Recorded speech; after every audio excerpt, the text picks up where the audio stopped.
Hello, hello. This is my week two video journal. This week we were tasked with two questions: compare and contrast servant leadership and secular leadership, and then explain how you are challenged to lead like a shepherd.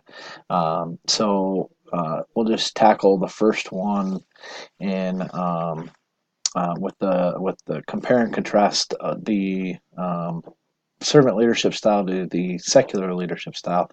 Um, the text gives us four examples: uh, leaders who have dominion, authority, chiefs, and lords.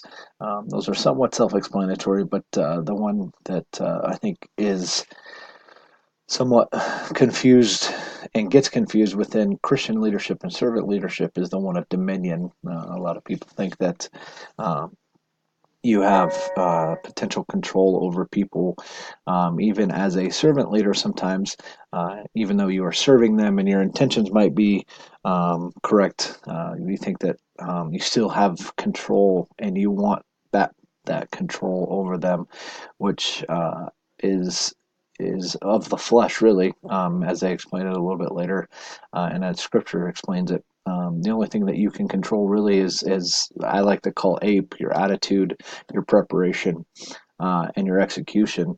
Um, so one of the knowing that with these four different aspects of it, I think dominion is the one that Christians struggle with the most, just because they feel as if they can still have authority over people that they lead, even if they are leading them as a servant.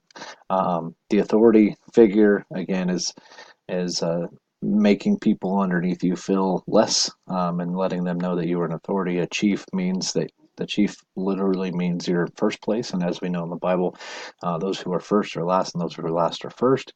And then Lord, obviously, there's only one Lord. That's the Lord and Savior Jesus Christ. And so, being God or King over someone in the secular world is very common, but as we find in servant leadership, is not common at all. So those are the four main differences, and compare and contrast with those. Uh, Explain how you were challenged to lead like a shepherd. This was a fun one for me, reading this text. The big thing for me was I work in a division in a setting that has many different divisions, and it's very easy to get separated.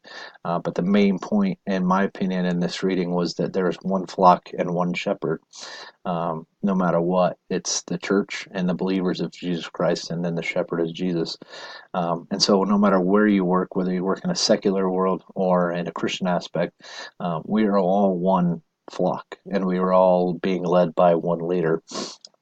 There might be many different leaders within the our division or organization, but really, truly, especially in Christian aspect, there is only one leader, and that's Jesus.